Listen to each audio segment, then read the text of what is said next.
Ito pala ang kasaysayan ni Attorney Ferdinand Topacio. Si Ferdinand Sumagi Topacio ay isinilang noong ika-9 ng Nobyembre taong 1965 sa Cavite City. Siya ang nakababatang anak ni Attorney Arturo M. Topacio, Jr., isang dating konsehal ng Imus at Cavite City, at ni Belen Sam Aguio Topacio, dating City Treasury Administrative Officer ng Tanawan, Batangas.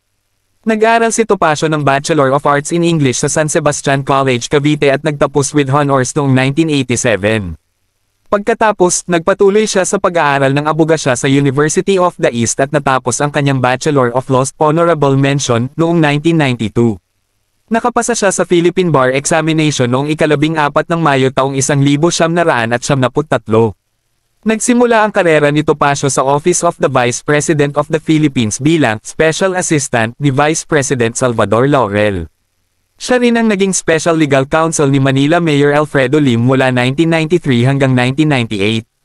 Kabilang sa mga kilalang kaso na kinasangkutan ni Topacio ay ang pagtatanggol kay former President Joseph Estrada sa isang tax assessment case na umabot sa 2.9 na bilyong piso. Nagtagumpay siya sa pagkontra sa naturang kaso ng baligtarin ng Court of Tax Appeals ang desisyon ng Bureau of Internal Revenue.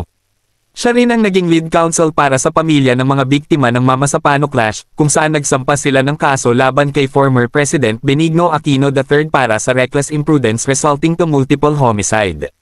Bukod sa pagiging abogado, si Topacio ay isang jazz singer at may sariling radio show na Yes Yes You.